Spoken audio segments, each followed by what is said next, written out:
дорухонаи шифофармо то 31 декабр тахфиф эълон намуд. Доруҳои табиӣ барои шумо: эпимедиумная паста барои хунукиҳои бадан, равғани гули садбарг барои гардиши хунро хуб кардан ва нес кардани дарди сар, инчунин доруҳо барои простатит ва доруҳо барои кам кардани вазни худ ва зиёд кардани вазни худ. ҳатман аз номи канали Юристиҷей муроҷиат намоед.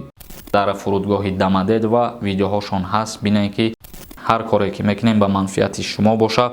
айни ҳол душаҳрвандӣ дигар иҷозат нест.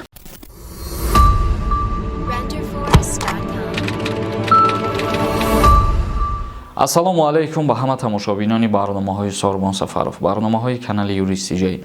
Тамошобинони азиз, аз сабабе ки ман сари вақт успед намекунам ба ҳамаи саволҳои шумо ҷавоб бигардонам, чунки бениҳоят савол зиёд меояд аз ҷониби тамошобино, чи дар YouTube ва чи дар Инстаграми ма.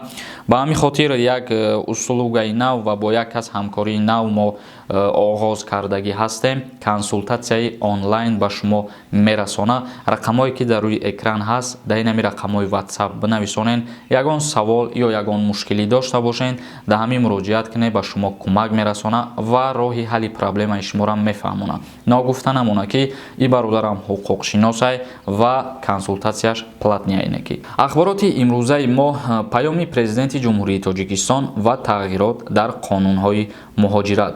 ҳафтаи рафтару роҳдодҳое ба монанди паёми солонаи президенту изҳороти нави ӯ маълум шудани тағйирот дар қонуни муҳоҷират ва хабари лағви раводиди Туркия барои тоҷикистониён хотирмон намуданд. Охири декабр чун анъана раиси ҷумҳурии Тоҷикистон муҳтарам Эмомалӣ Раҳмон паёми солонаашро пешниҳод кард. дар он кишвардор чанд нуқтаи муҳим аз ҷумла зарурати ҷорӣ кардани 5-солаи рушди саноат дар ҷумҳуриро таъкид намуд. дар Русия бошад интизор мерасад бо оғози соли нав дар соҳаҳои муҳоҷират низ чанд тағйироти назаррас ҷорӣ карда шаванд, ки ба тоҷикистониён ҳам бетаъсир нахоҳанд монд. яъне ки баъд аз соли нав дар Федератсияи Россия дар қонунҳои муҳоҷирон, қонунҳои муҳоҷират тағйирот ва иловаҳо ворид карда мешавад ва якчандин осониҳои дигар баҳри муҳоҷирони тоҷик ба назар гирифта шудагӣ аст. Шаҳром Сабуров нависонда: акаи Сорбон, саволи мада ҷавоб нагуфтӣ. агар аз донишгоҳ хориҷ шуда бошӣ, баъд 1 сол ва санавит барқарор кунӣ, аблава мебарад ё ки академически кунӣ, баъд 1 сол барқарор кунӣ, мебарад?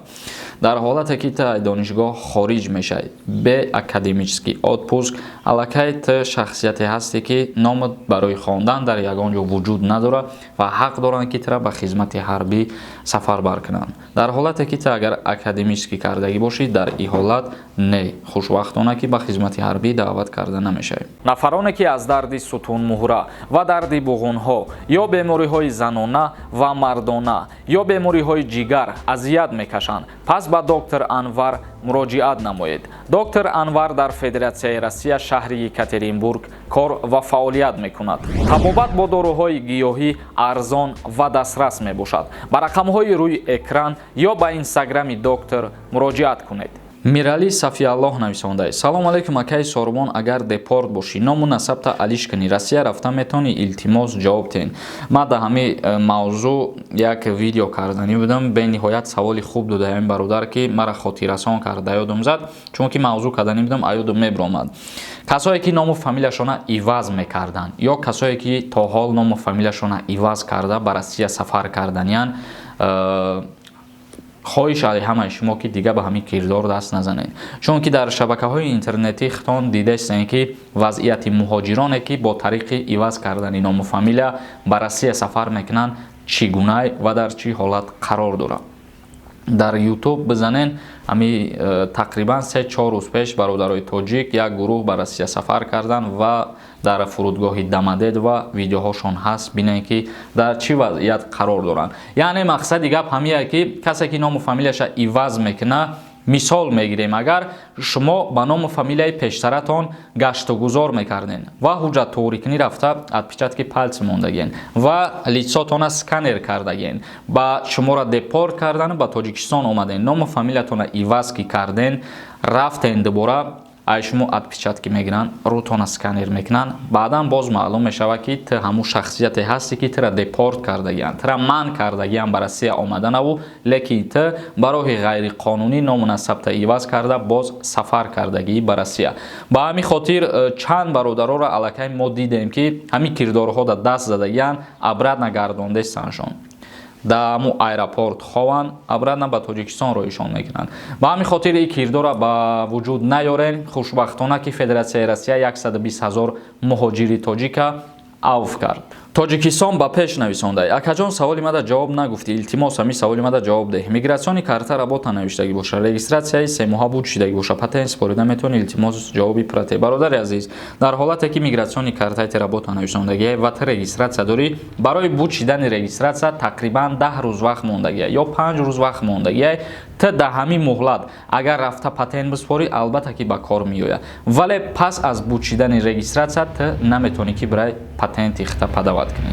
Ва ногуфта намона оиди патент гирифтан. Касое ки барои супоридани патент мераванд, аввалан пеш аз супоридани патент регистратсияотонро проверка кунед ки оё дар ҳақиқат дар ба задани ҳаст ё ки не. Дар ҳоле бисёри нафарҳо ҳастанд ки мераванд проверка нокарда патент месупоранд, баъд рӯзи патента гирифтан мебинанд ки дар база нестай регистратсияшон, фалшивияй, баъд ҳамун суме ки расход кардагиянд сумтон месӯзад ва патентон ҳам дастрас карда наметавонед. То ҳоле ки шумо патент супориданиед, бирен аввал регистратсиятонро проверка кунед, агар ки оригинал боша, дар база боша, баъд сум расход кунед, патент мегиред.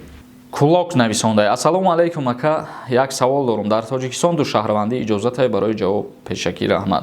Пеш вақто иҷозат буд ки двойное гражданство бикунанд, вале ба гузашти вақт ҳамира дигар манъ кардан, айни ҳол ду шаҳрвандӣ дигар иҷозат нест.